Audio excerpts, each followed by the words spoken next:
many more. So parents could be following us, and certainly the bank and all other people that are not mentioned are friends of Ndeje University. We would like to salute you for loving Ndeje University and coming to honor this occasion. It was indeed a great honor for me when I received this invitation. It wasn't very long ago. It's about 2-3 weeks, and my secretary presented it to me, read through, and I told her, please recognize my receipt and my acceptance, because it's something that I should do at this stage, to share experiences. And most importantly, is that I was being invited into an institution that I had no doubt. I want to assure you is that I always give a second thought. I think I have turned down 3 invitations in the past 2 weeks for talk shows and the rest to appear, and I said no. To be precise, they wanted me to talk about the independence and the rest. And that's not my cup of tea. So I turned down. Of the 3 media houses, largest media houses in the country, and only 1 really managed to press. So when it came to me from Ndeje University, I had to accept.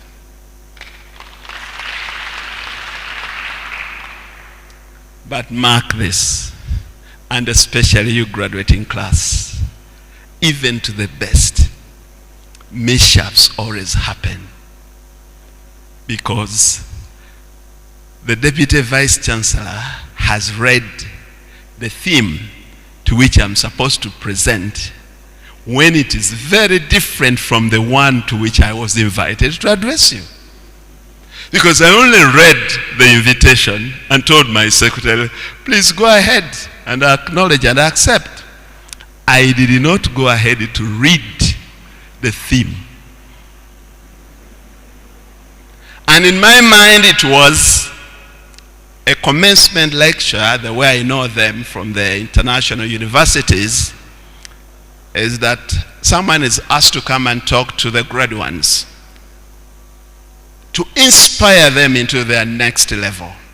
So I thought it was a matter of choice for me to pick an area. And I thought it was to inspire you through trying to aim for greater heights, but with caution. That it is not there is no easy road to those greater heights. There are many hurdles in between. Now guess what happened? Yesterday, I think it was around 11, I'd gone to the library to just polish myself up a little bit. School library, and my students are right now Cambridge examinations. And I'd just gone in there, greeted them, found them making last minute preparations for a physics A-level practical. And I said, by the way, what time am I supposed to be arriving and presenting? So walked back to the office and asked the secretary, what time am I expected there? Say, let me check. She had pinned the invitation. I think this clearly. You know, the truth will always set you free. You can see the pin here. Do you see the pin around here? She had pinned it on the notes board behind my desk. The pin is around there. So she pulled it down and checked onto the program and read for me, you are supposed to arrive at 9:30. Said, okay, no, just give me so that I can see the program and see how the day will go.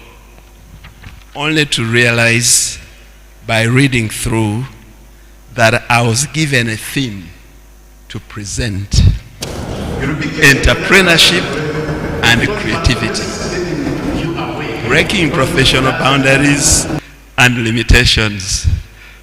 Someone can guess what happened yesterday at 11:40 around there.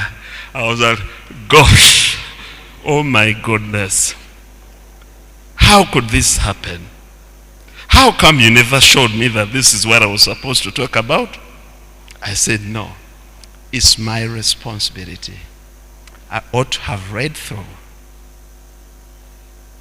So I said, well, I must go back to the drawing board to prepare. So I hope the slides that you have, you may need not to present the slides that of a different theme. And as I went through the first page, I realized that I have a different theme, you gave me a different theme. When I opened the second page of what I had prepared, the first lines that I read were rhyming very well with the theme that you had asked me to talk about. And I forgot to say something. This is the truth, and it should educate you. Please love yourself, love the people around you, love. In fact, when I read the invitation, somewhere down there, I saw that the name of the academic registrar ended with the word Mutiava. She's been seated next to me. I've not said anything to her. That name belongs to my clan. And it happened automatically. I'm not very keen on these days until taking time, and we're in examinations. But because the name resonated very well with causes that are close to my heart. Love your people. Love your people so much that even if your son makes a mistake, please don't hit him so hard what you are saying until hit him slowly, lift him up, and hold him by the and tell him, boy, what you did is not good to another. Next time don't do it that way, but never mind. We can still move forward because you've done a lot of good things, you know. Please inspire your child. But how many of us would want to cane that child terribly and you push him to the dungeons? And I think many people think so. I was caught up in the middle, if you know what I mean, because I also have children. But I want to tell you, nurture your children. Nurture your children, love them. I don't mean you don't punish them, but in any case, always stand by them if they are going to go through this very well. Now those grad ones, the parents are saying, now I'm done with you, which is the different path that I always approach. My son has just left home at 29 when he has bought his apartment in an upscale area in Nigeria. When he's an operations manager in a bank, I move with those that are close to me up until when I fail. But I also like those that allow them to go and fend for themselves as freely as they wish.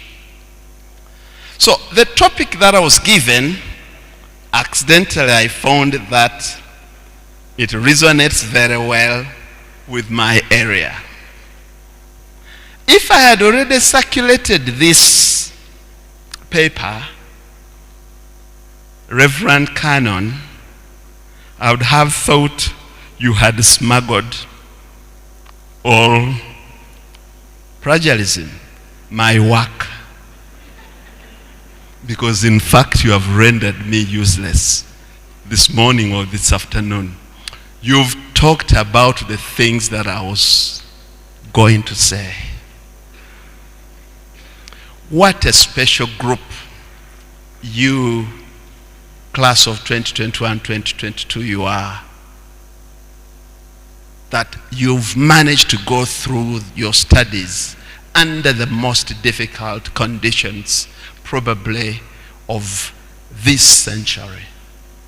I don't know There was the chicken pox, smallpox, leprosy. There have been so many pandemics in the world. One of them claimed my grandfather in 1933. I think those who are old enough know the leprosy, the whatever. But I don't think there is anything that has ever put the world to a ground halt like COVID-19. COVID-19 put the world to a ground halt. I see everybody shaking his head in agreement. And I will not use bad words. And I say, sorry, that didn't do that to Mohamed Kachika. During the COVID period, it is the greatest period that have ever flourished.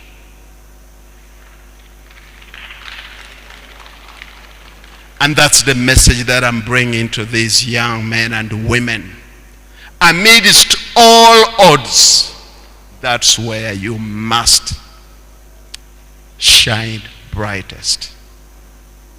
And this being an education institution, apart from religious doctrines, I'll beg to have differing views, even with my distinguished previous speakers.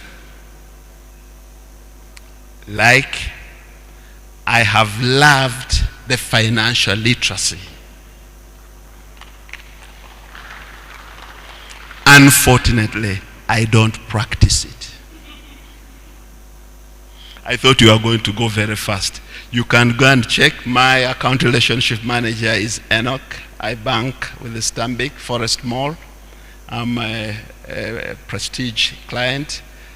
I have 6 bank loans with the Stanbic. But any single time, even if I called right now, I'll send a text message. Could you please arrange for me another facility? You know what? There's something emergency that has cropped up. They will simply write back, what amount, sir? And I say, please bring the papers where I have to sign. Enoch knows. He just shows me, sign here, sign here, sign here. And he'll go back with the papers.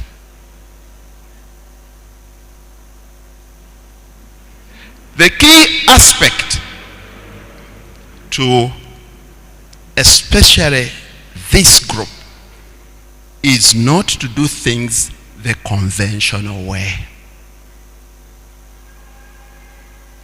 I am, our alumni representative talked about the way you use your data.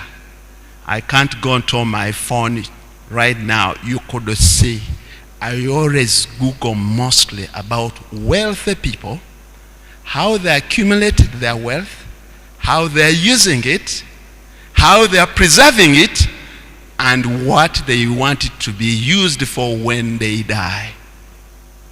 And that is close in my chapter, that I also want to be like them, that when I die, after my children have gotten their fair share, the rest should be given away to charity. Creating endowments. That's what the Deputy Vice Chancellor read into what my passion is. Creating clean wealth. If you went on to Google to check about me, you are going to find that I'm straightforward. I talk about all my reason from the start to the end. And people make their comments. If you ever find that someone says, no, he's not saying the truth. No, his source of wealth or income is this. Thank you very much. It must be the Academic Registrar's Office that is in charge of organizing this function. All, thank you very much. I don't know how you identified me. I don't know how you chose the topic of my greatest interest. I don't know if the students who are here know how they choose who a guest speaker should be. Do you know? They mostly choose successful people to come and inspire fresh graduates. I'm glad to be identified as a successful person. And I will not shun away from it. Because when you are very sure, when you know you have a lot of side issues that led you to that perceived success, I think the Archbishop is successful. Because all of you in the clergy, you would want to get to. But as much as the Bishop of the Church of Uganda is successful, I don't know when the next elections of the Archbishop of Canterbury will take place.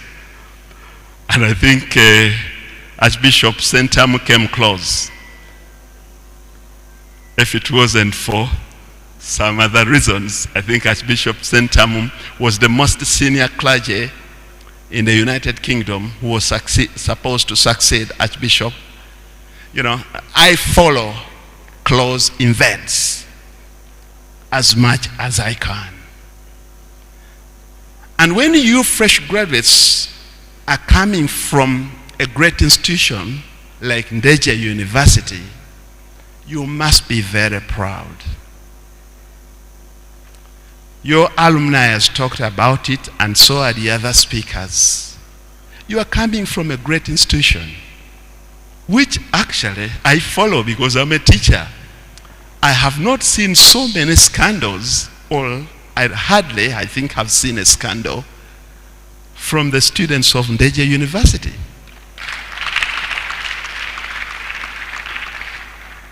And I've employed at least 2 students from Ndeje University, physics, mathematics. They were excellent. They were so good that, in fact, even an international school, high fee paying like mine and paying very well, 6-figure digits, wasn't able to keep them for long. Other bigger international schools snatched them from me. I'm sure one of them is watching because he sent me a message. I'm sure one of them I won't mention. That's the quality of graduates that you have. And I wish this lecture came a month ago. I would have called on a number of you to come and do apprenticeship at the organization that I had, paid apprenticeship, so that maybe at the end of the year we pick out those that qualify and employ them. Your colleague talked about it, apprenticeship. Go and do some training. These are some of the tenets to which people can penetrate the job market. Ndeje University was built on a very solid foundation, and it becomes very difficult for it to waver. It's a private organization that I'm really surprised. Mr. Vice Chancellor, I hope you will not take offense for this, that I recently noticed that the government of Uganda is passing a supplementary budget, of which 2-point-something billion is supposed to come to Ndeje University. Would you want it to be known publicly? I'm not the one who said it. I just read it. When the government is passing a supplementary budget and they say they want to offer Ndeje University is it 2.3 or 2.8 billion? And I said, a private university, for the government to ask for supplementary budget, you must be very good. Congratulations to your university. Because the governments usually ask for supplementary budget for reasons that you know, but not to support a private university. Who doesn't know that you are a powerhouse in East Africa with regards to sports? And you have produced great sportsmen and women who have made Uganda glory, brought glory to Uganda, and we are looking forward for this institution to flourish also in many other disciplines, especially by promoting teaching, research, and innovation. Because that is the core duty of an education institution. And that education institution is normally rated according to its current and past staff. That the current finance minister is a former finance manager of Reje University. That's a high rating for the university. That the current dean or faculty of engineering and Reje University have innovated a certain product which has attracted government or donor funding. An education institution is rated by the caliber of its students. I felt uncomfortable that we were seated facing the guest speakers or the speakers. I would wish, as an educationist, wish to be watching my audience or the audience to see their reaction. I don't want to see their reaction until my speech alone. I wanted to see them when someone was telling them to budget.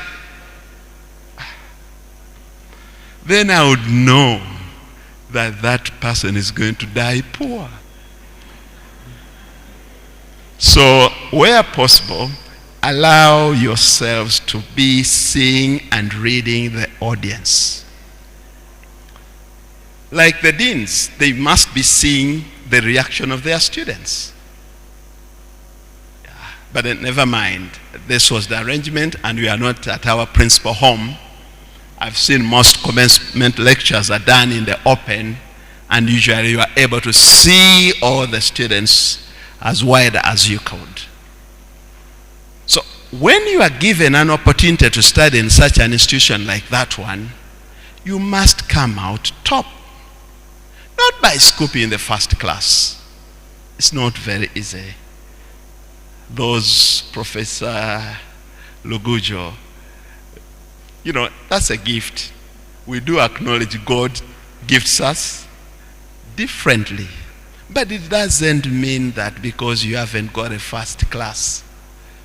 In fact, if you want to know, you will need to wait 5 years, 10 years. Those who got upper second and those who got the pass, you will need to check after 25 years. Professor Ngugi wa Thiong'o got a pass degree, but went to become a renowned novelist globally. So it doesn't matter what class of degree that you get, as long as you set out for one agenda. Having been given the topic of entrepreneur awareness, entrepreneur, and that is the topic on my heart, because regardless of whatever we are going to do, as long as people do not take all their actions.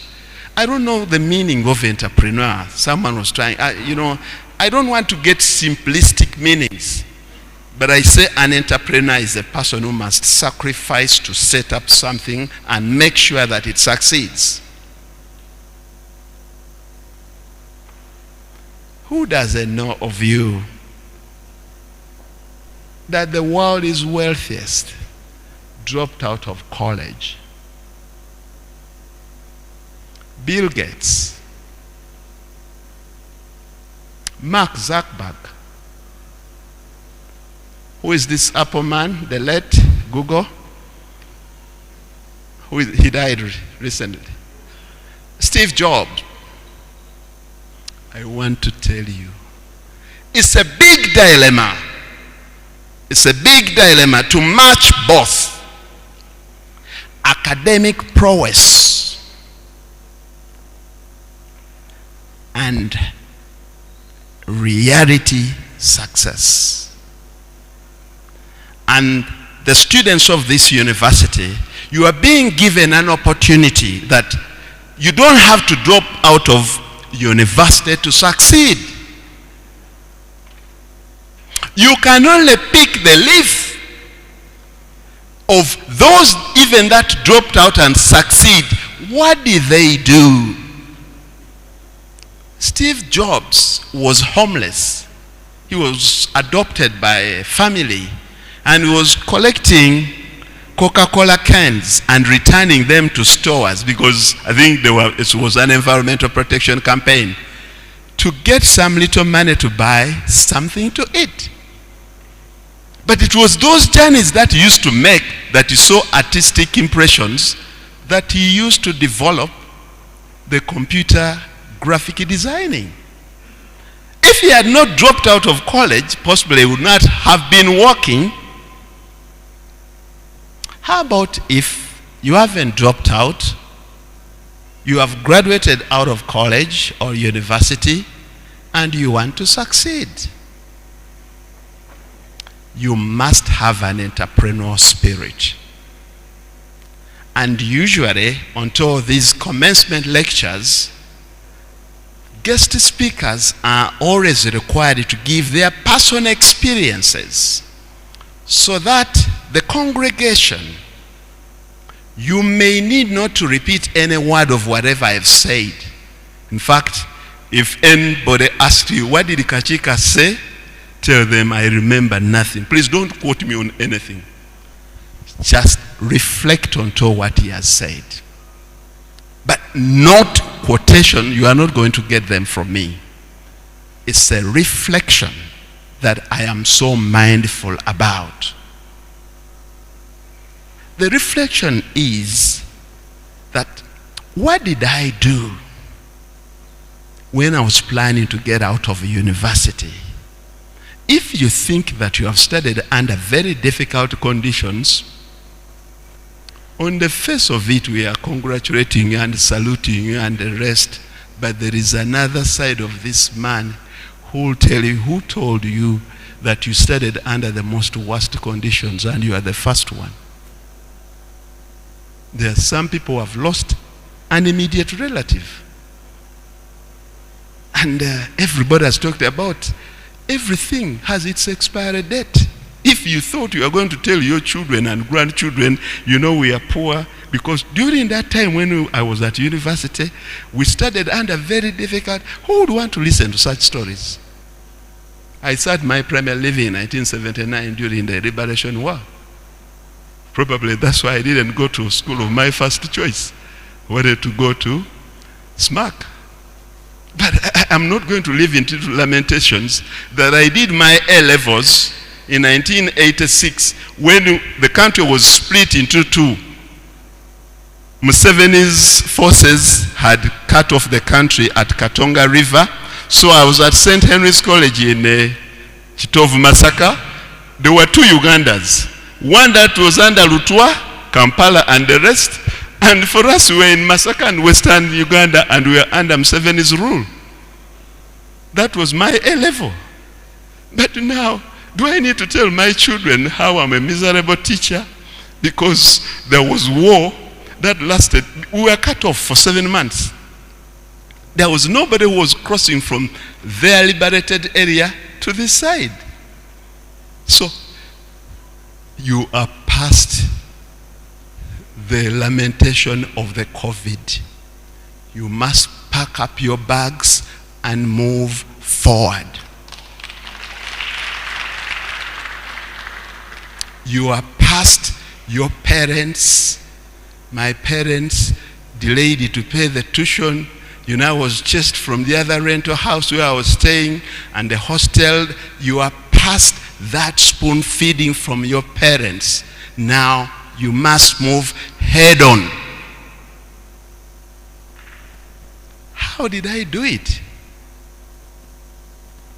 At least we were very sharp during our time. We didn't have a lot of your ways. At least I was leaving university with my sweetheart, who was a year below me. And as I was leaving, I was already making plans on to how we are going to live. So I had to immediately look out for work. I got my first work while I was on teaching practice at Aga Khan. On teaching practice, I got my first paycheck. I taught so well that students moved from, I was teaching a PEM class, economics. The students from MEG and Haig and all the other all swam to the young man's economics class, claiming he was teaching very well, yet he was only smart. And the head teacher, whoever knows the former teacher of Kampala High School, was called Mr. Sali. At the end of the month, he told the bursar, but that boy is the one who's been teaching the students. Let him get the check. There was a PTA. I did not get the government check. There was a PTA check which was about 4 times bigger than the government salary check. It was paid to me. And the rest is history. But while teaching, I had interacted with someone who had a Cambridge curriculum, Cambridge International. And I don't know if I might forget the name. I don't know if these children or young people know that the Uganda National Examinations only came into existence in the early 80s. Before that, I think you must be having a certificate of East African Examinations Council or Cambridge. East African Examinations Council. Before East African Examinations Council, there was, and then people say, those in the international schools, not knowing that those with the parent organization. In fact, the Ugandan curriculum is a Cambridge curriculum. I don't think there is anybody with 60 years and above who has a UNEB certificate. They might not know. It's of yesterday. I think we are the second lot to get UNEB certificates. There was East African Examinations Council, which only broke out. They said it because Idi Amin, but no. Ugandans were occupying position number 1 to number 10 in the rankings in the whole of East Africa. And so all Kenyans were swarming to study into Ugandan schools to be amongst the top 10 performing students. And having stumbled onto the international curriculum, I self-taught it to myself and got the opportunity to travel to the University of Cambridge to do a teacher apprenticeship and accreditation, of which I immediately got a posting to teach at a Lincoln Inn school. But there I was with a brother of which we had planned to go and teach and work in Southern Africa. Because somewhere, after leaving university, the person that I was staying with, you know these things are open. A certain diplomat, Edgar Kangumba Adieri, they are watching, they will see this. He had come back from Uganda High Commission with a Toyota Cressida GLE executive, and I offered to wash it for him every day, both in the evening when he has come back and in the morning. And he asked me, but young man, you're a teacher, why would you want to wash my car? I said, your car is beautiful and lovely. Then the man told me, I wish you could see, the wife, Aboki, I wish you could see the BMW that we returned, because we knew BMWs could not work in Uganda very well. So when I looked at the pictures, I said, but you should have come with this one. And that was the beginning of my journey. And I told them, they are watching, that I think when I start working, I'm going to buy one like this.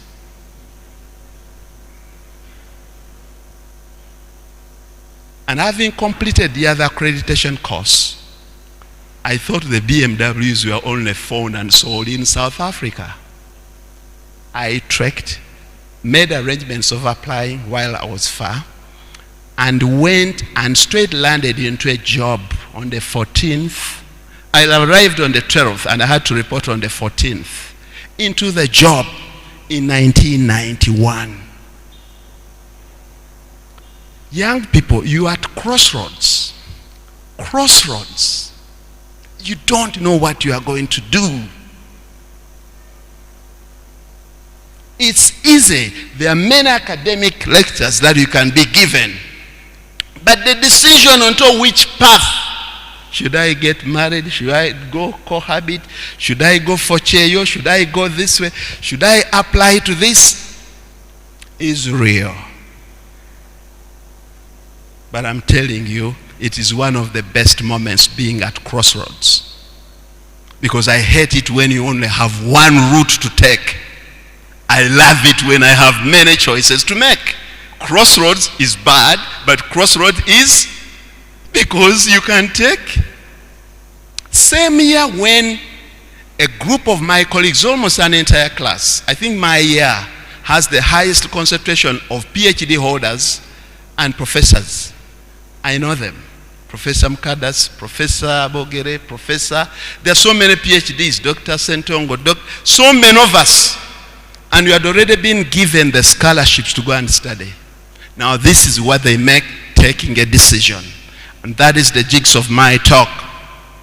Whilst we had all the passports and the tickets to go and do our masters and PhDs, I took the decision to go and work as an expatriate. To make money. We are meeting, now we are 55, we have a forum, we are meeting, they are watching. We are meeting, we are jolly, we are everything, we are all successful. The minimum, I don't think there's a deputy master, because at my age, if you did education and the rest, if you have never been a headmaster, then you have to check onto your small gods. Because the big God would already have granted you what you wish to have. Whilst they took that route, I took the route to Southern Africa. And specifically with one mission. To go and make the money, first of all, to buy that BMW, which Mr. Kanguba Edgaderi had shown to me. And also to make money, to come back and start a business in Uganda. Because at that time, a teacher in Uganda was earning an equivalent of $14. When I see teachers right now bitterly complaining, they don't know that at that time, the teacher's salary could only buy a small towel. There were these fake towels. That it could only buy that. And teachers were eating onto students' kawunga. You know, they were giving us 4,000 shillings a month. Which day later, someone has talked about here, the conversion, currency conversion. They took off 2 zeros. 4,000 becomes 4 shillings, 40. And then they took off 30% conversion tax. So from 40, you remain with 37. And at that time, money had value because a kilo of sugar was at 3 shillings. But again, inflation eroded that money. After doing that attempt by the government, within 3 years, sugar had gone back to 3,000. But the salaries did not go up. Teachers suffered. Everybody suffered. And I think that is the beginning of corruption. True. The early 1990s. Because people had to make their ends meet. But some of us, whose values are the ones inculcated into you by the university, took the decision, me and my cousin brother, medical doctor, that we could not survive in the current Uganda. Let's go and make our fortune elsewhere. That's why the Deputy Vice Chancellor has read, I am emphasizing clean money, clean wealth. Clean wealth. I can account for every single penny or property of mine that I possess. What was the turning point in my teaching, having landed there? You must read. You must read. But, guess what? You've done all whatever you are doing. I see these chaps, I will call them whatever. They have come for an interview. They are on their smartphones, but they are on chats. I've arrived here, but you can't imagine. There are so many fake girls who have also come. Fake indeed they are. Instead of Googling to know about the institution where you have come to do the interview. And at least in my organization, they do a series of interviews, and the top best 3 or 4 are forwarded to my office. And my interview is the most queer and weird.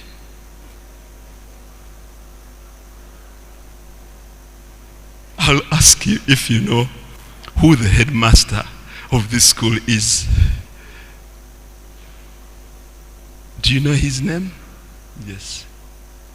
For how long has he served here? No, I don't know. Do you know about the Cambridge IGCSE? Can you spell IGCSE in full? International General School Certificate of Secondary Education. Can you spell it out in full? Where do you stay? If you got the position, how will you relocate from Lukuli and we are in Namugongo? What is your plan in the next 2 years? In the next 5 years? And then afterwards I call my HR and the curriculum board and I tell them, I'm sorry, for all the people that you have selected, I don't think there is a suitable candidate to work in this environment. But sir, the other girl has a first class and was doing very well. I'll tell them when I ask this person what's her next plan in the next 2 years. She said she would want to be well settled, and she did not give me an elaborate. I think with the first class, somebody should be aspiring for. I would hire you knowing that you are a top cream material who should be going upwards. So she wasn't convincing. But when I went in the school where I went, I was given economics, commerce, and women studies. I read even the mom, the Ugandan style, by reading the question, and I started teaching students in my school, St. Cuthbert's Botswana High School. The Ugandan were teaching them according to the way they ask questions. I go to the Cambridge question bank and the marking guide. People thought I was a wizard. Because when the year ended the results, the number of grade A's and B's in my column were higher than the rest of the other 11 subjects in school. I am on record. If anyone wants to verify, I have my records. I'm talking about the results of Botswana High School, 1991 COSC, Cambridge Overseas School Certificate. The number of A's and B's into my column were higher than the rest of the other school, and took no time to be recognized that at 26, I was appointed as an acting head of department. Leave the Ugandan head of department, because acting, when I became a full head of department, I was earning higher than my principal, because the principal was acting principal. Head of department is a very substantive post in some countries, because I was head of department social sciences. It didn't take me long to become a deputy principal at 29 at a top international school overseas, where nobody was looking at your color, religion, tribe, or anything, but everything purely based on merit. That is careerism. Following your career. But I think on the slides there you saw something that I had called careerism versus open-mindedness. Careerism. While I was 25 and had my wife, and I had gone to buy a car because I had gotten a big boost, because at first my pay was rated lorry because I had not yet gotten my papers from the Institute of South African Research Council. So I got one huge pay at one point and I said, I'm going to buy a car. My wife was disappointed when she saw me coming home with a pickup. And she had never seen me driving, and it was the first time seeing me driving. So she had two shocks. Number one, I was driving. Number two, I was driving a pickup. She wondered, a man who went to Southern Africa to buy a BMW, now why has he come back home with a pickup? As she looked in awe at my action, I told her, she must be watching, or she will watch. I told her, you know what? This is not our country. Should anything happen and we are being chased away, we can put our little things and I put them on the pickup. And I know in Nakasero market, they love these pickups. So before I get a teaching job back in Uganda, I'll be commuting as a pickup person in Nakasero market there and hardware shops. Is that your kind of reasoning? Or you are looking for your first paycheck to buy an iPhone 10?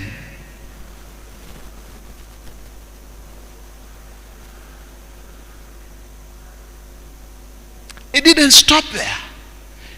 My greatest breakthrough. This is actually the purpose of commencement lectures. To give real life experiences to students to get to know. I know, with all due respect to the founding body, to this organization, some universities often invite guest speakers whom you might really think that they are weird. I think I noted one university that invited an actor who was so good at kissing on the stage and on the screen. And I think she's one of those that have really gave the children that, oh, the things that we see on the screen are not real. This woman told them how much she feels as she's preparing to kiss on the screen and how she feels afterwards. And how, what she goes through and the rehearsals that they do. But when we see them acting and we're enjoying our screens, we go out in public and we do what you've seen them doing, not knowing what they go through. So my second breakthrough, you give students experiences, and to which I stand today, was actually a very weird and very risky attempt. And what I want you to do from it is that you will never succeed without taking risks. You will never succeed without taking calculated risks. All has been said. But the moment you do not take bold decisions that include risks, I asked you, you can still go back and check. You've seen the names, they can access you my accounts. You say, I have authorized. You will see I am highly indebted. But you know me? Because I have 2 agricultural loans with the Stanbic. I have a mortgage. I have a revolving line of credit. I have a salary loan. I have a platinum credit card. I have a credit, anything that I ask for from the bank, they simply say, yes, sir. Yes, sir. And someone talked about it, integrity. You built your credit worthiness. And that's Stanbic. But you built your credit worthiness. Not by concealed wealth.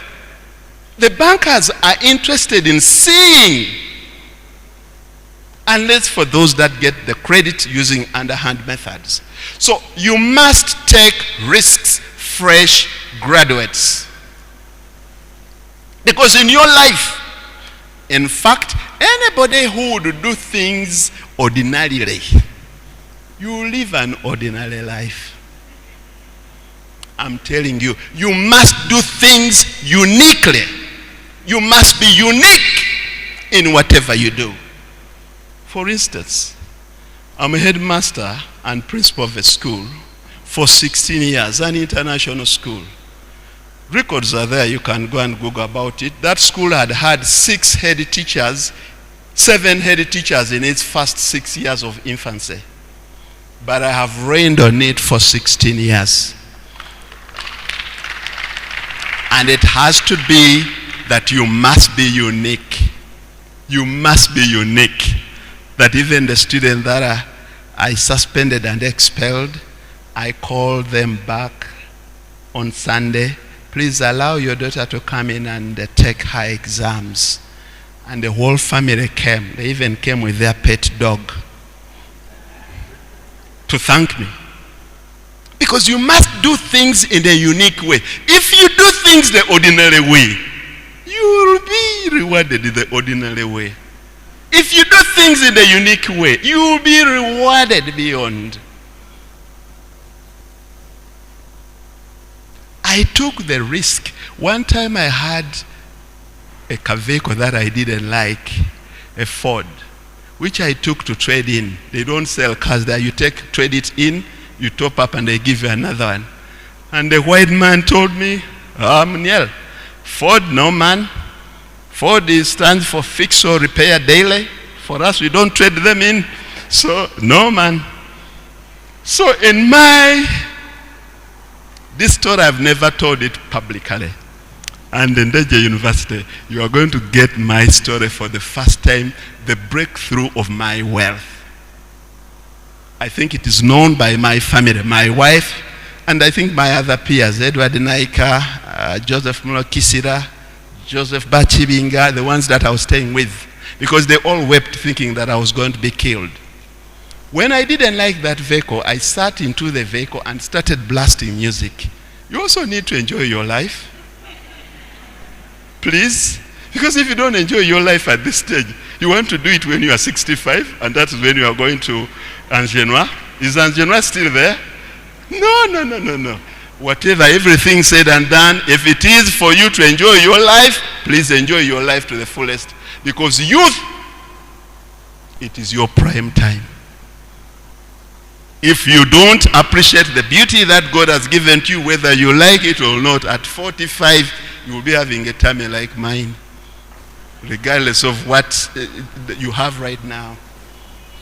But you must exercise it with caution. That don't go into your parents' throat because you want the topmost graduation party. That part of your chibanja has to be sold for the graduation party. I never told you that I did not have a graduation party. Yet my parents could afford it. Because my friends, when passing papers, had annoyed me. Instead of planning what they were going to do. Because for me, I was planning to go and work in South Africa. Every little pen that I was getting, I was saving it for the journey. I flew BA, British Airways. And every money. But I mean, when it is time for you to have fun, please have it at the right time. Because everything has its own time. So I was blasting music, full blast. Then a young man came in, knocked hard because I could not hear. I was lying the chair. Then opened, moved it to him. Then he touched the vehicle and then said, "Chloe Yenaki Irata. I like this vehicle. I love this vehicle." I said, "Hobani, why?" Chloe Yenaki Irata. So I said, "I've come to sell it here, but these people are not buying it. If you love it, then buy it." He said, "Yes, I'm going to buy it." In fact, the boy didn't know how to drive or anything. He just loved the music that was in there. There was heavy sound. South African love music. This man went to the University of Pretoria. You know them. All taxis, you cannot, there are no conductors, so you push the money. Because you cannot say, "I'm getting off there." Full blast music. So the young man simply wanted the music because the boot was full of earthquake sound music. That's why I mean, enjoy your life at the right time. Because I could remove the rear seat and put in speakers and an earthquake amplifier so that when the car is passing there, you might really think earthquake is about to happen. And love for good things is part of inspiration for greater heights. Anybody who doesn't love good things, certainly, I don't say he has a problem, but who love good things and know how to work to get them, is there any problem with it? How shall we build the churches, sir? Reverend Father, you mean we should remain with the old cathedrals and churches when other people who are coming up are building the state of the art? I will not say what they are. And all the flock is moving to those.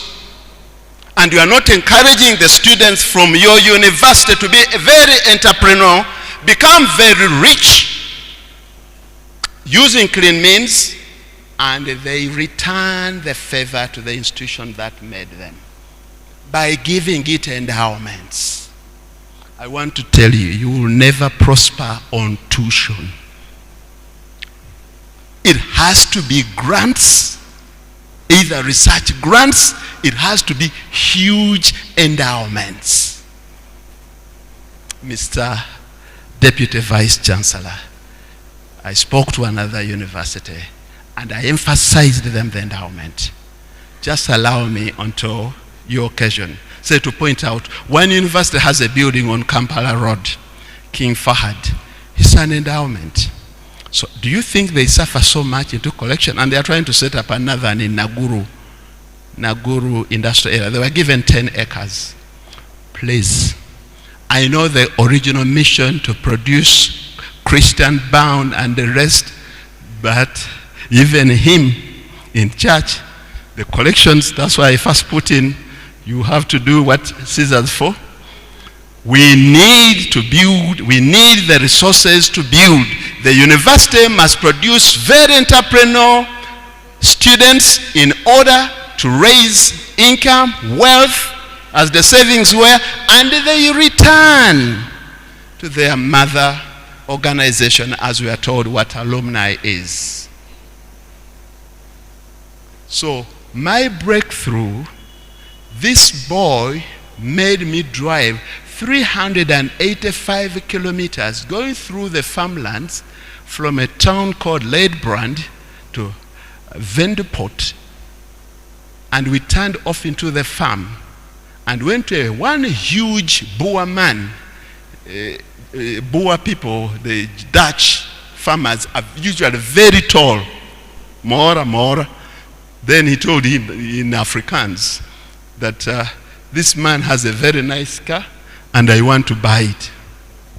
The man went to the car, touched into the exhaust to see if it had oil into it, found it had no oil, says, now what? I want to give him my cows so that he gives me the car.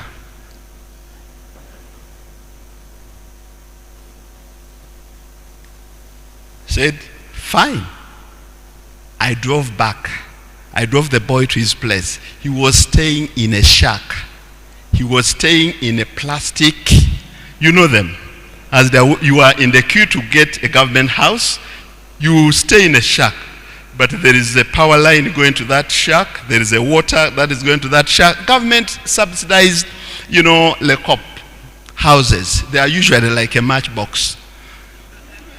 So I said, does the boy who wants the car stay? He says, yes, but I don't heat it because the plastic will melt. I speak their language very well. So I went back to my school and told my school principal, you know what? It was in another state. South Africa has very strong federal states. The Free State, that then, it was Free State, Transvaal, Natal, Cape Province, and to move from one place to the other, you needed permit. So to move the cows from where the boy had taken me, I needed a ministerial endorsement and the clearance from the veterinary officers.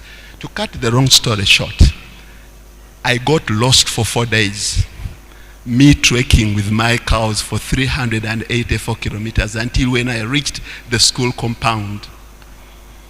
If it was traditionally Ugandan, there were no phones then. That was 1994. There were no mobile phones. Yes, I was 28. There were no mobile phones. They had waited only to see a man coming with the sambayai. I went to the Nachivo there. I hired some men to chase the cows for me. I took train 2 times. They did not allow trucks. Every truck person that you were hiring was saying, no, my vehicle will be listed, no permit, no what. I took the train. All the clearances, everybody was eulogizing me and asking me about whether Idi Amin is still there. You are tough. Are you an ex-Amin commando? Yes, I was. So they helped me, escort me. Amin was a great man. Amin, South Africans revere Amin like hell. So I reached the school compound with the cows. There were 9 heifers, Holstein Friesians, 9, and 2 younger calves. The principal of my school, they all screamed. They screamed the way here, Basoga people scream.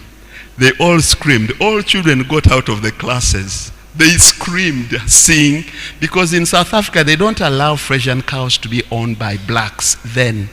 They were for whites. They were only allowed to hold their traditional cows, short like Karamojong cows here. So the next question was, what do I do with the cows? Then hell broke loose. My school principal, she was a lady, was the first one to say that, I love this cow. How much do you want? Then I told her, 10K. Said, no, but 9. She gave me 9,000 rand. When the cow was worth 6,000 rand. And that same day, even the minister, who was black, came and bought 3 heifers from me. That one paid 10,000 rand. And I got money from that vehicle. That was about, how many times could that be? In fact, my bank, I was banking with Barclays Bank.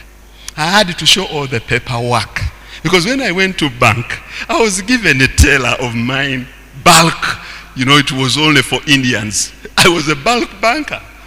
They counted money because the biggest note of the rand was 50 rand. And you give 50 rand, the bell has to be rung to get the change. I got a lot of money. And guess what happened? The following day, I drove to a bigger town, Bloemfontein, and went through the BMW showroom. And the salesman was a white man. He kept on top pulling me. Mora. Good morning. Yeah, oh my friend, you want a vehicle? Yes. He kept on top taking me where the trades in for Toyotas were. And for me, I was pulling him to take him to the BMWs. And he explained to me how he had sold a nice, you know, they first ask you where you work and the rest, because they organize them on credit. You sit, by the time you finish your cup of tea, you are signing here, go, they give you the car keys. So I kept on top pulling and convincing me I sold a good, nice Toyota Corolla to a teacher somewhere. For me, I was pulling him, taking him to the BMWs. He didn't believe when I said, no need for paperwork. How much is it? I'm paying cash. That man said, what? Cash. The man could not believe. He told his manager, because he was going to get a very huge commission. Yeah, the man started shaking that a black man was going to buy a BMW. I bought it when I was 28, a BMW 325i Shadow Line. It had mileage of 48. It was just delivery mileage. And I drove it home. And that is when my wife nodded, you've nailed it, my husband.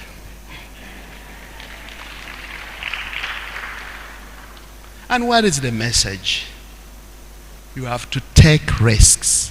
I took the next flight the following week to come to Uganda with about $30,000. And I banked it with the then Greenland Bank. I had some friends working there. Put it on a fixed deposit account. And the story is very different. I became one of the first teachers who was driving a brand new BMW. And I became the talk of the town. And they thought whatever he had done, then the story went around.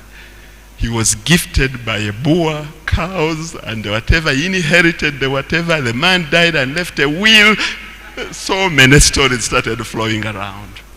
The message to you young graduates is you must take risks. Fast track right now.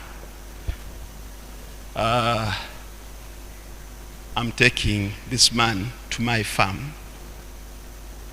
Easter, I will never forget this year's Easter. It was on the 19th, correct? 19th April. On the 17th of April, they stole about 300 bunches of matoke from my banana plantation. And I was walking through, I saw the truck. They took in a truck. And I found one woman still carrying bunches of matoke. And I told her, she froze when she saw me, and I told her, no, you can take them. I also found about 50 other that were hidden somewhere, and I said, those can be taken by the villagers, but this is the last time that you are stealing bananas from my farm. So I called a friend from Kampala. My farm is in Mukono, Nachifma. I called him that, can you get me a grader? I graded down an entire 30-acre banana plantation, which had coffee. And people carried matoke like they were thieves again, because they started fighting over the loot. I cleared the entire banana plantation. And after clearing it, I asked, then what should I do with the land?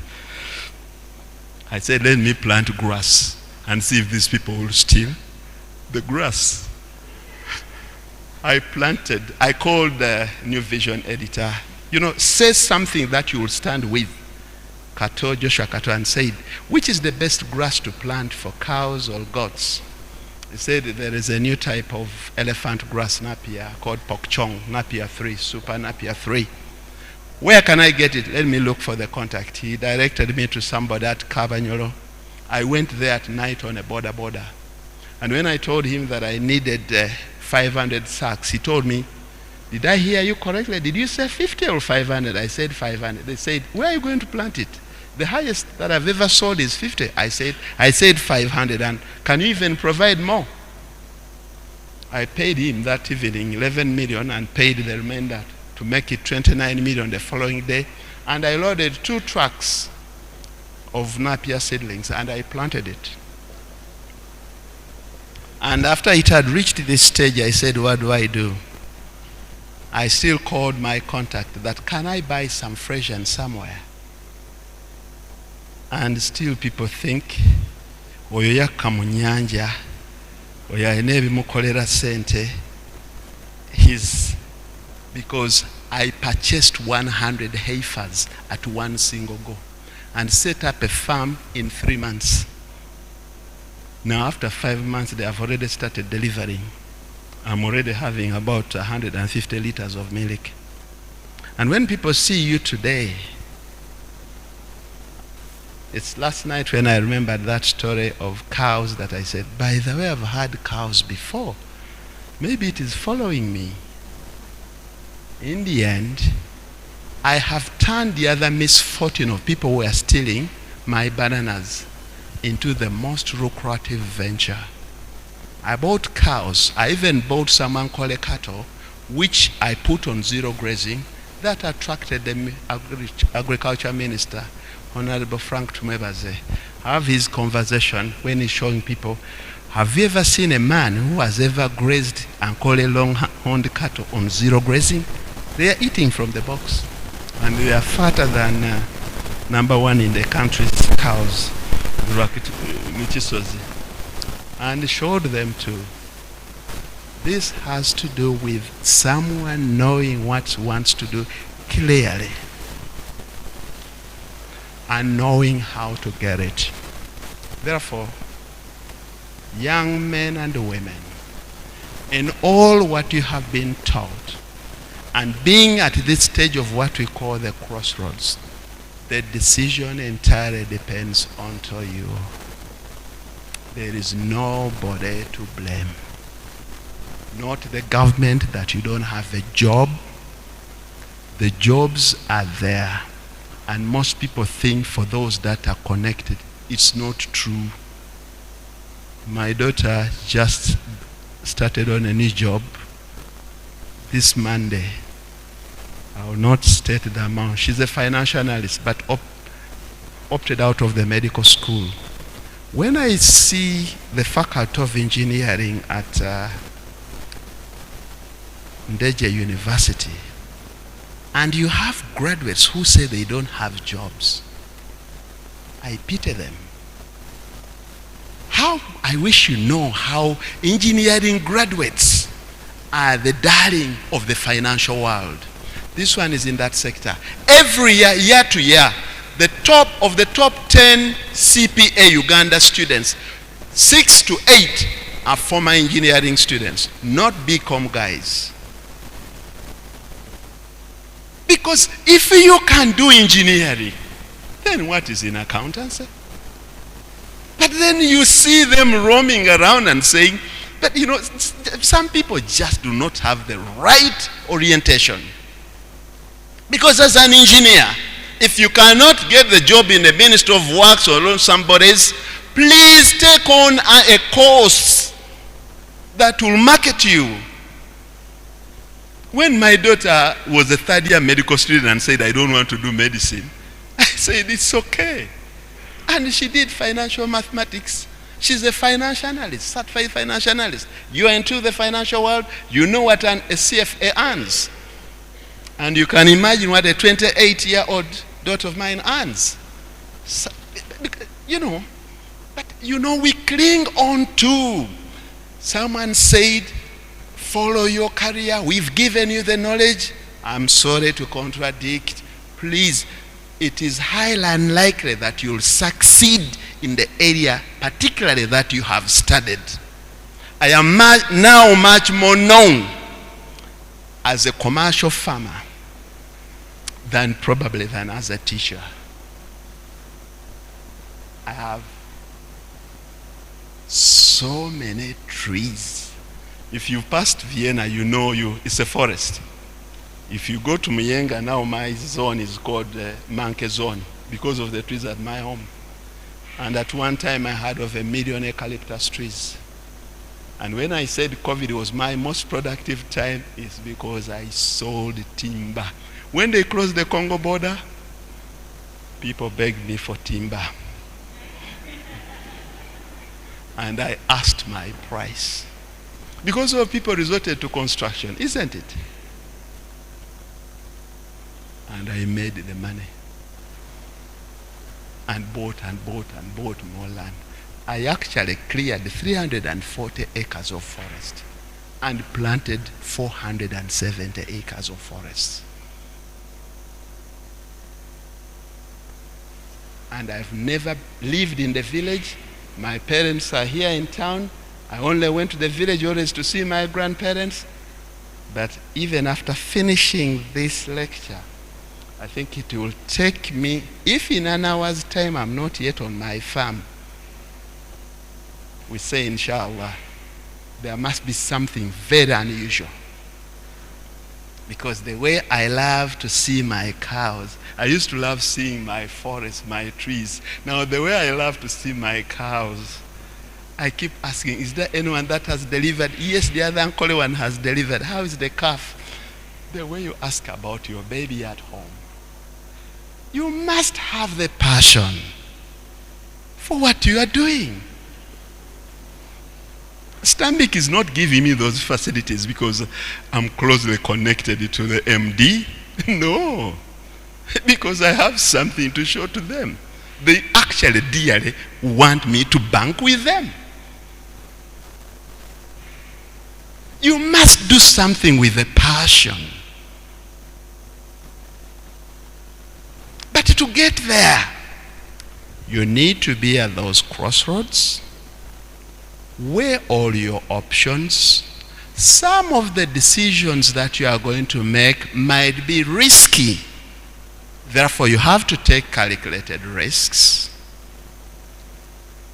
But I close by telling you, you will never act, behave ordinarily, and expect exceptional results. And what I did from that moment when I bought that BMW, I made up my mind that I will only drive German cars, either BMW or a Mercedes. And I have nearly moved to that. At least I don't mind even if I don't afford it now. the bulk of my adult life. 26 years I've only been driving those German cars. But it is not that, because I'm past that. You go to the next phase of life, not the car that you drive. I am now more particularly interested in touching the lives of people around you, even those that are far. I am a trustee of a number of philanthropic organizations. At least this one I can mention. I am a governor of the Nabagereka Development Foundation, and I used to also to be onto the board of executive at Nabagereka. And every organization where I am, I chair the finance and investment committee. And I'm glad that there is a trail that I can say that an endowment was created for the NDF. And whatever right now my main concern is, how do you help the people around you? Whilst they had stolen my bananas, it wasn't the first time. Now I have distributed seedlings of that pok chong napier grass, even to people who are going to leave it behind the house and let it dry. Do you want napier grass? Have you seen to me? Please give me. I've given out more than 30,000 sacks to people as far as Gomba to preach the gospel of people. There's no more land where you can have free grazing land, but you can rear goats and cows using this wonder grass. So I am right now deeply concentrating on touching as many lives. So the private social life of accumulation and the rest, I am past that stage and have now reached where my passion is to touch as many people's lives. I could not have accepted it to come and give this lecture. There are many financial institutions that do normally invite me, and they have their terms that they do, but I always tell them I don't think I'll have the time. But for the one of the cause of using my experience at your time to shape up your future, I had to endure.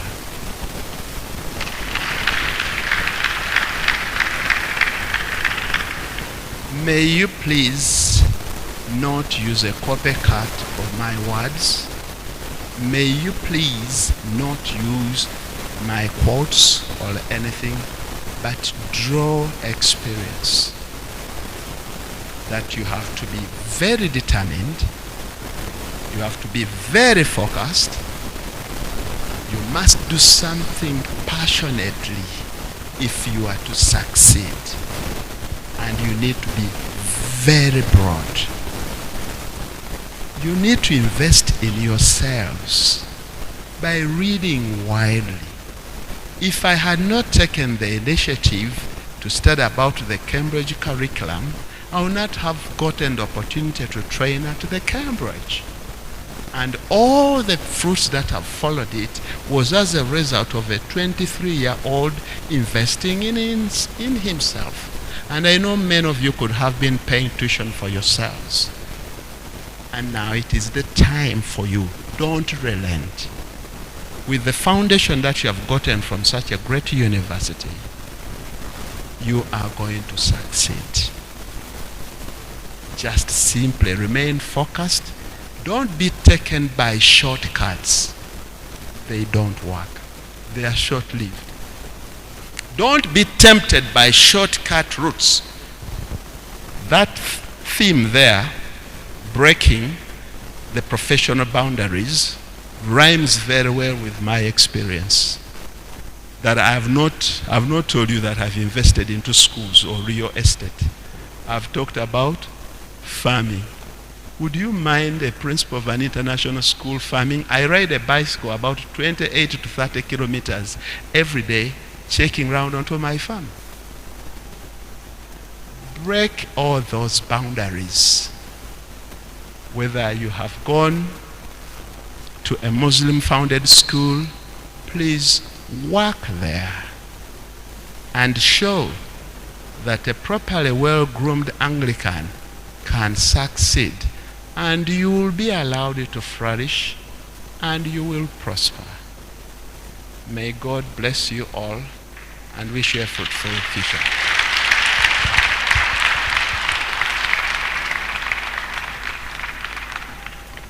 Hello? Ladies and gentlemen, can we give him another big hand clap, please? Before he leaves, later on, we are going to invite top management to give him a small accolade.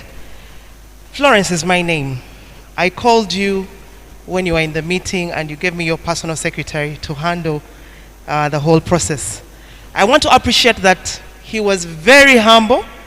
He took his phone to the secretary and waited for all the arrangements when he was still there.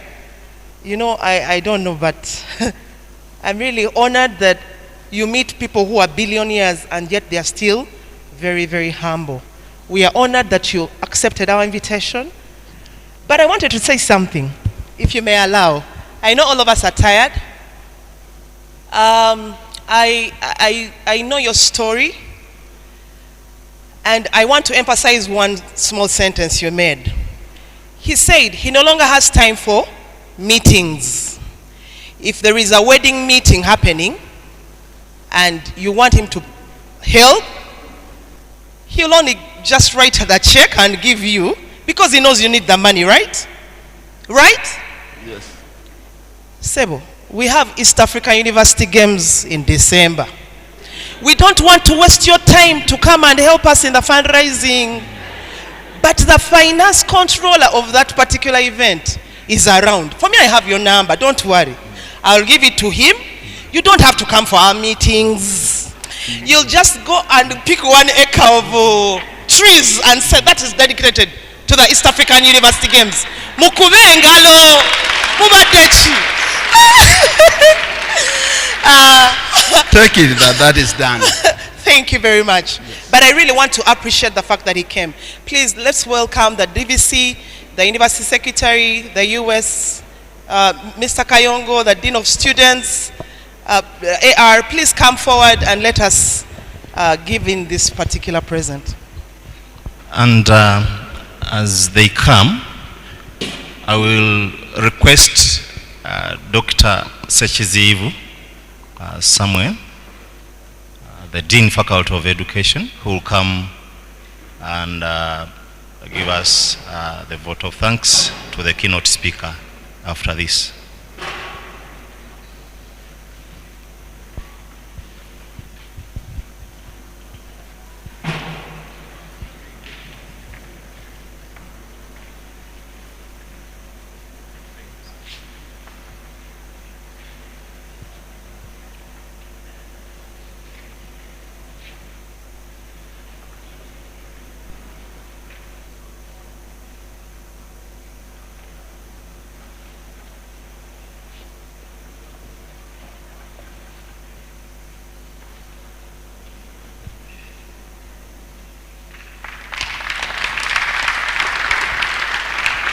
That is Ndeje University at 30, as we are celebrating our 30 years of existence. I'm going to request the ushers to also give all of you a small token from the Academic Registrar's Office, from management to you. We wish all the others were here so that, let her help you. Benefit from that. The next item, Mr. Winnie is going to take on.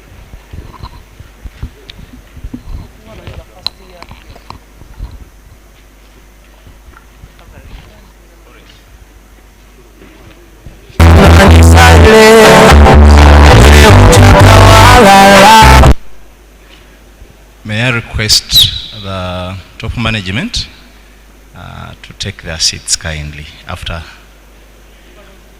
Okay. And, I had requested Dr. Sachizivu. You can come over, please. And you are going to use 1 minute, I believe, to pass on the vote of thanks.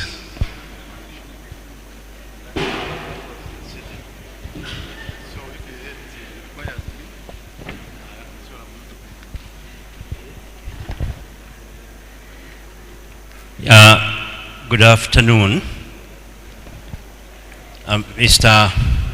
Vice Chancellor and the members of the top management, our dear chief guest, Mr. Kakika Mohammed. Mine is a very easy job to pass a vote of thanks, but it becomes really hard to pass a vote of thanks after you've listened to those exciting and inciting words from Mr. Kakika Mohammed. We are really very grateful as Ndege University, and I would like, before I continue, maybe to request everyone here to stand up and give a loud clap to Mr. Kakika, our chief guest. If you just stand up, please, as a way of respect.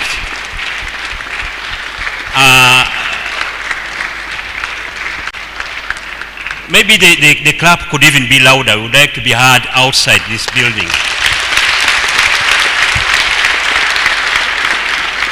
Because what Mr. Kakika has given us today is really great. You can sit down. At first we thought that he was addressing the graduates to be. But when you listen to what he was saying, actually he was addressing every one of us here. When you talk of entrepreneurship, we all, I'm sure everybody here is still in that move to become an entrepreneur and to develop ourselves. So for that we are really very, very grateful, Mr. Kakika, for this presentation. I have been given 1 minute, so I'll be really fast. So I don't want to repeat what he has said. We have heard all of it, and the presentation was really very clear. Everybody could follow up very well. But I just noted a few things that we could base on, maybe to build ourselves. Mr. Kakika, I was surprised because you said you had not read the theme. But you came up with a theme which actually was the theme. So it was the very theme we were talking about, and we have really gained a lot, and I'm sure our students have also gained a lot from this presentation. You want us to create clean wealth. That is the point I've taken. There's something we noted which I want to talk about. And I said we have noted, I hope, as a university, because we were not seeing our students and their reactions. So that was maybe a question of seating arrangement. We could endeavor next time to make a better seating arrangement, maybe a circular. We shall be talking about that to see the best we can do to have a better interactive kind of session. You have encouraged us now to reflect basically on what you say, not simply, taking your quotations. I'm sure everyone here has been reflecting on what you are saying through your story. Your life story has been moving, and everyone was moved. We are moved as a university, and we shall definitely use this type of experience even as we interact with our students, even those who are still continuing students. So we thank you so much for that. You encouraged us, Mr. Kakika, always to read. This is our weakness as Africans. I hope we can do something about it, that we keep reading. There's a lot we live without having read, and we miss out a lot of knowledge. So we are being encouraged now to keep reading. Read all the time and not simply the tick-tock kind of thing. Mr. Kakika told us that we will never succeed without taking risks. Dear students and all of us staff, this is something we need to really take seriously, always to take risks, to do something for ourselves. If we are to become something different. But there's something I liked mostly when you said also enjoy your life. And I liked your music which you put in that old wagon. I hope you still like music. I hope you still, I like music too.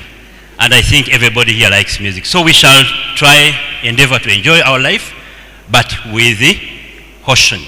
And thank you so much for that word, with caution. Because sometimes we enjoy and over-enjoy and we go beyond the borders of enjoyment. Mr. Kachika, we are so grateful that at this time now, you are touching the lives of people, and that is your passion now. And actually that shows, even you agreeing to come here to tell your story, again shows that you are touching the lives. And with your story, I'm sure that you have touched the lives of everyone around here. So as a university, because I don't want to take much time, because you said in an hour's time you must be at the farm. So I want to end here, but just say as a university, we are so much grateful to have you here. And I hope when we invite you again that you shall please accept our invitation. Thank you so much, sir. My name is Dr. Samuel Sekizivu, Dean, Faculty of Education. So I must say now, I'm going to put Indeja University onto the list, because we normally source for recruitment. And I said if a month ago I had known, I'll get the contact of the dean. We normally, if we want a physics teacher, we want fresh grad, or even those that are in the second year, and bring for apprenticeship. So take it. I should be reminded, I have a lot in my head. It might skip my head. I should be reminded to put Indeja University onto our ladder for sourcing for manpower. Thank you. Thank you so much. Can I request the deans of faculties remaining down to please come over? This podium is very okay. Dean Kwagala, I can see you there. Dr. Setekera, Dr. Taliengera, please come over. We are going to award the first class students, and therefore you should be around to welcome your students.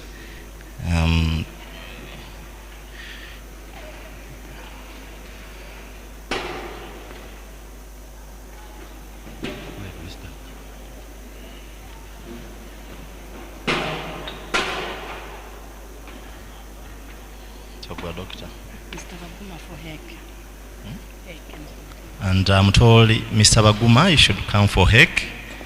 You should also be here. Okay. And for that reason, we shall start with the certificate. And I will request my boss, the Dean of Students, to be passing on whatever I will be reading for this purpose. We have students with distinctions, and that is certificate. We have Miss Namatov Shanita Kelly as the first person. You can come over to receive your plaque. Sorry, your certificate. And the next person is Mutagubia John Felix. The next person is Musimenta Brian. And lastly, Tushemerirwe Gloria.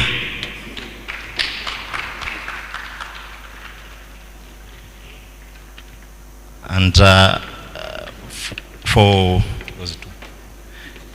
the overall student, she's a female with a CGPA of 4.78 degree. That is Namugambwa Stella Margaret Miss. She's this year's overall student with 4.78. And the male, The male student is Sebaiga Bethram Peter with 4.67.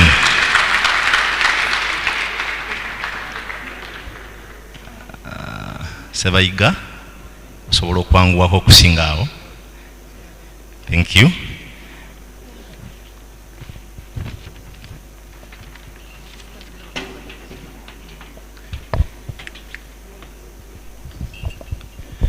The next person is Nabasumba Maxensia, Miss Amanya Maureen. Can you clap for the sister there? Seriously, you can see. Amanya Maureen, Nabukera Ruth,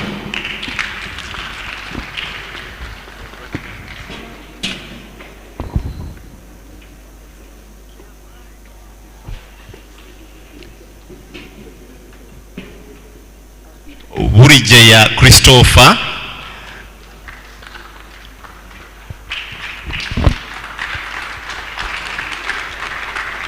Cherotich Sylvia,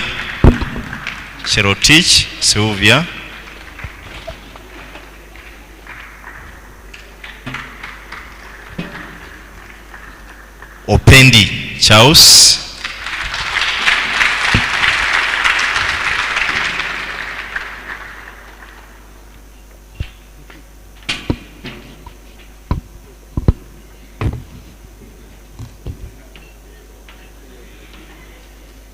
Nanchinga Lilian,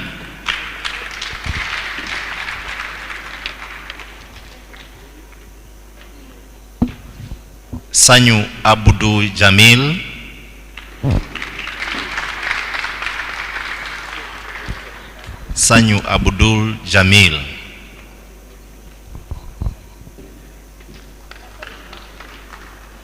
First class students, we are requesting that when you receive your certificate, you stay back here. You must stay here. You don't go away, kindly. Namfuka Farida,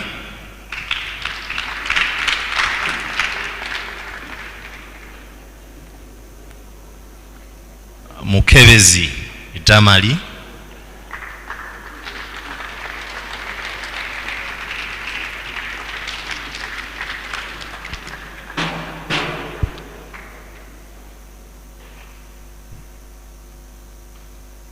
Aben Jacqueline,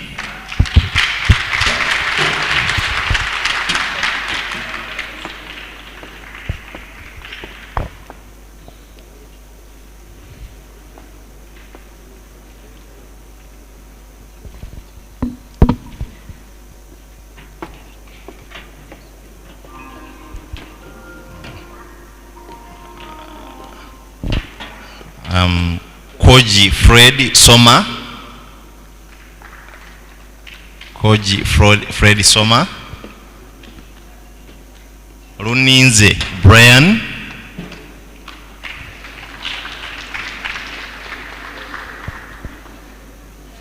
Chiseka Ivan William,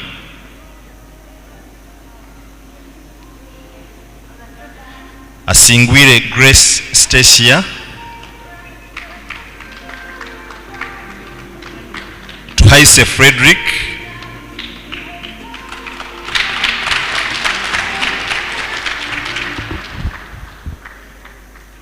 Bainomugisha Ivan, Vian, Bainomugisha Vian, not Ivan. Bainomugisha Vian,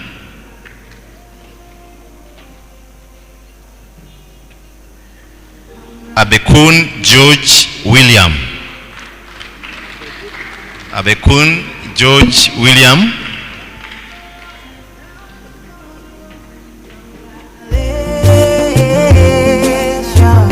Sengendo Richard, them say that I can never be all that I see.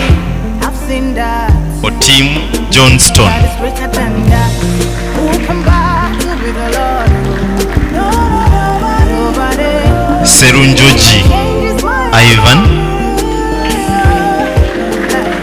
Through many years, in many ways, I have seen His faithfulness ever and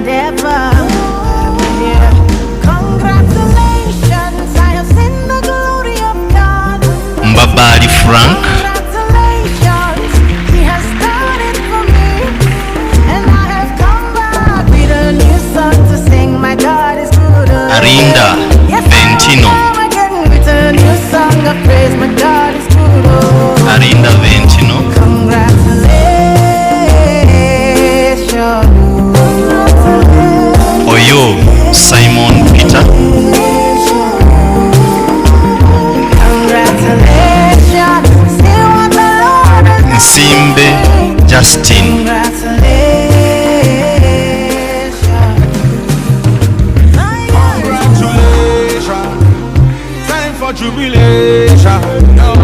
Bazira Solomon. I bring you good news that you cannot refuse. Hold on. I tell you with Christ that you can never lose. Oh God. Oh man, I beg you give me your attention. Very, very soon you will share your testimony. Namuli Aisha. You will tell your testimony. Namuli Aisha. Money will say sweeter than honey. Congratulations, you're in the glory of Senabulia Frank. Congratulations, Senabulia Frank. He has done it for you, and you'll come back with a new song to sing. Your God is good, oh. One day. You will come again with a new song of praise. God is good, oh. Congratulations, Virabwa Mary. I request that we take the information to all those that have not picked their certificates to please pick them before the graduation ceremony. We don't want to waste time and keep things that you never pick. It is very important that you have your accolades down there in your sitting rooms. We are going to take the group photograph with management, and that's the reason we told you to step up. So, ladies and gentlemen, as we organize to take the group photograph, we shall have I was told the name I was calling them isn't the right one. The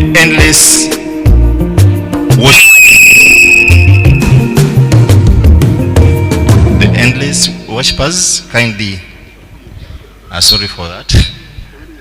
Endless worshippers, I am not seeing them, but we may opt for you to close this ceremony. Congratulations. I have a message for you. God sent me to. I have a message for you. God sent me to. Listen, them say, them tell you say you can never be the one. God say, make I tell you, say now you can choose in 1 month, in 1 week, you will sing a new song. In 2 days, a lesser than you will hear. Congratulations, you're in the glory of God. Congratulations.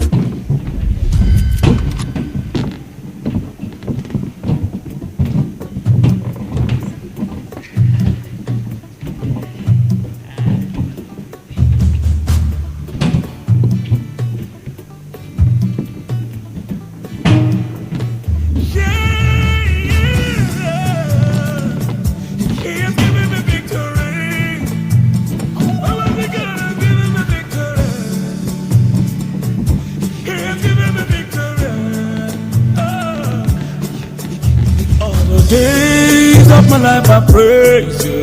Make sure Everything that I you're have seeing. now, give to me, Baba. I'm seeing this. Can we remove Lord, this I pen? say for your love I'm grateful. Yes, you love me plenty. You Balance. came to die for me. Come on. Jehovah Rapha, Jehovah Nissi, I am that I am. And some smiles. It is not a group emotion. Just try to There's smile. no one else like you. I love you. You're the man. God has given me victory. God has given me victory. He has given me victory. God has given me victory. God has given me victory. He has given me victory. He has given me victory. Hallelujah. Hallelujah. Hallelujah. Hallelujah.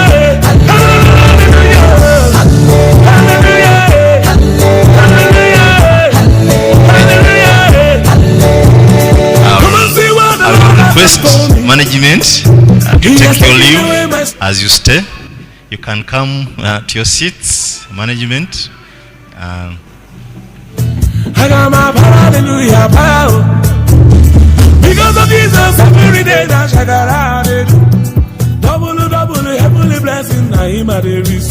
God, your grace and mercy. Some of you will take the seats and some will remain standing. Hey, be gentle. Can I see the ladies sit and men stand? Men, you can stand. Can I see the ladies seated? I don't want to see the ladies standing and men are seated. Please, Jacqueline, sit. Can you try to pull in front a little? Jesus has given you victory. I'm telling you to sit. Let's give him praises now. If Jesus has given you victory, come let's dance, let's give him praises now. Because of Jesus, every day now Hey, one of you should stand. Double heavenly blessing now him I receive. God, your grace and mercy is always to follow. God has given me victory. Allow me to invite Canon Najachi to say the closing prayer before we can disperse. The photos will be taken. Thank you. Can we stand up for our prayer? God our Father, I want to thank you so much for this event. We thank you for all the speakers who have done us very well. We thank you for what we have learned, and we thank you for the graduates who have completed this year. It's our prayer, Father, that you bless them as they go out in the world. We have heard quite a lot. It's our prayer that they pick what is good and go on and apply it. We thank you for the university, and we thank you for all the partners who have helped us to continue with the work. Father, as we go out, we ask for your blessings.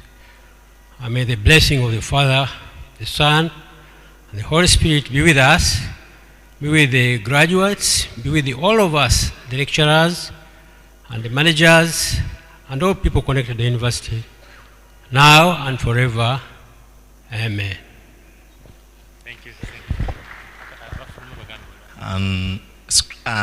Endless worshippers, can you please take over? The photograph, the session has ended. Can we clear? Let's try to clear. And members, at the exit, kindly make sure that you deposit something in that charity box. I want to put the camera and see how people are behaving. Kindly deposit something in the charity box as we leave. Thank you so much for being patient with us and for keeping around till the end. God bless you.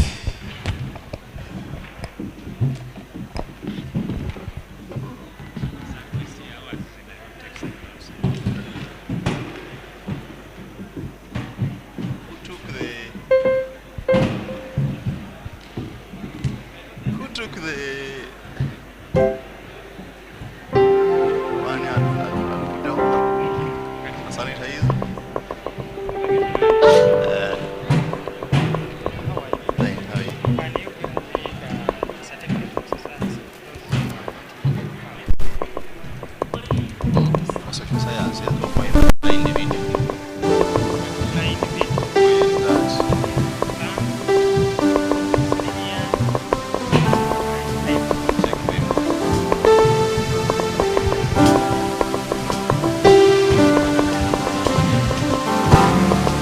We are not chasing anyone. You can stay and listen to the endless worshippers. They are here.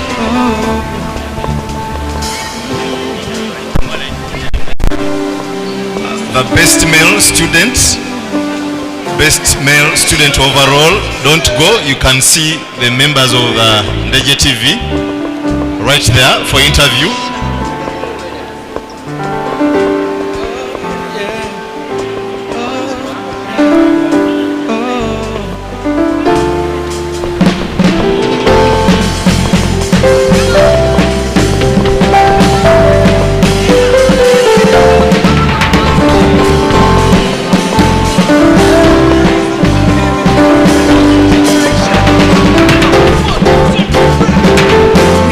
a chosen generation. Born for to show His excellence. All I require for life, God has given me, and I know here we are. Generation. Born for to show His excellence. All I require for life, God has given me, I know who I am. We are chosen generation. Oh, to show His excellence. All I require for life, God has given me. I know who God said I am. What He said I am. Where He says I am. I know who God says I am. What He says. Where He says I am. Where He says I am. I know who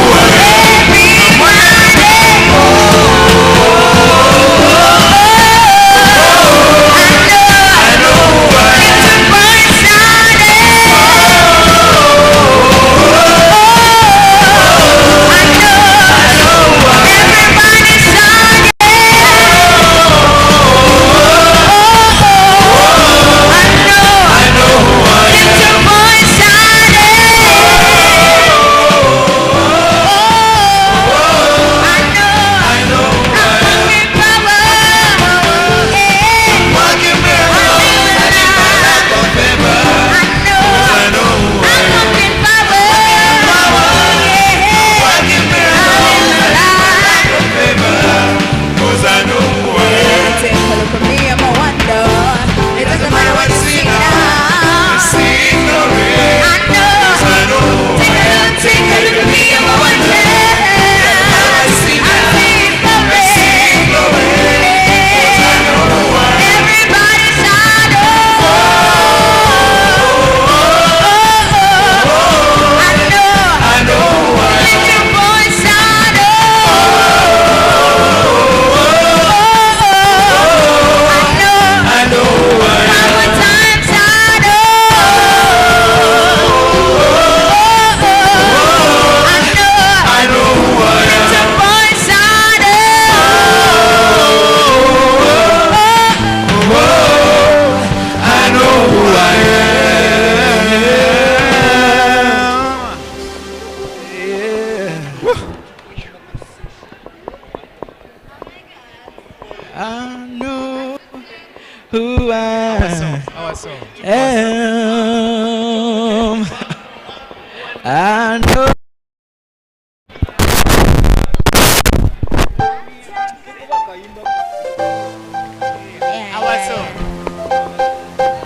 The Lord loves us so much. Check. Come on. Yeah. Your steadfast love, oh Lord.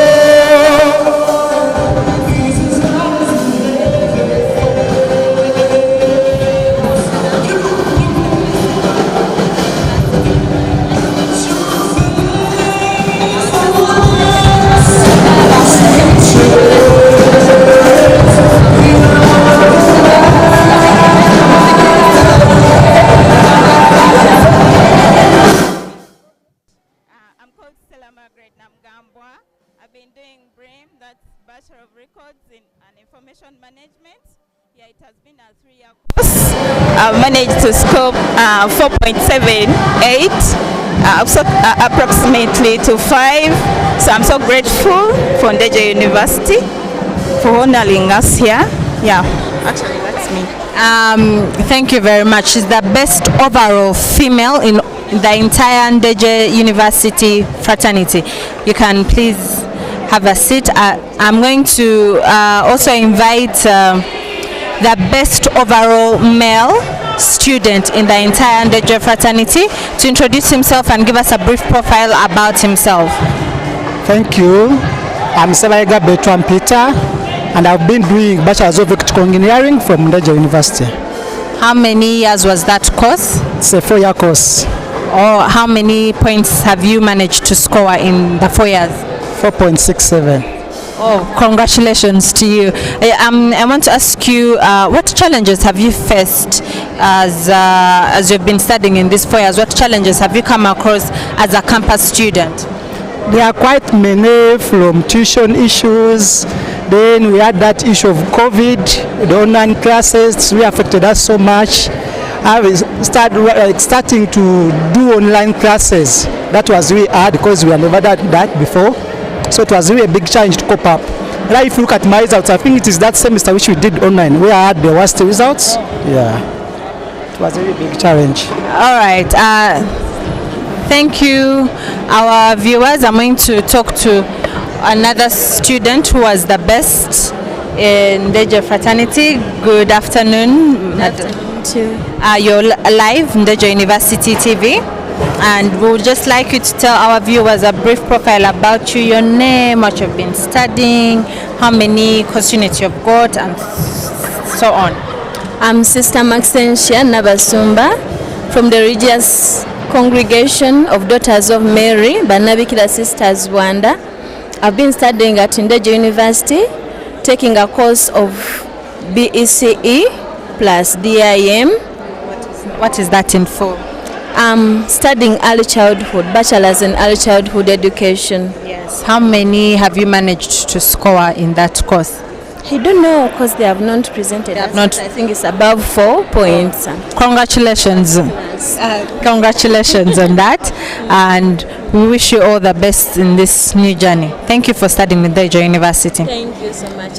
Yeah. This is Ndeje University, the 10th commencement lecture, where our students are inspired in the next step of their life, and we have just briefly talked with a few students who have managed to come out at the top, and we're going to interview more guest speakers and other people.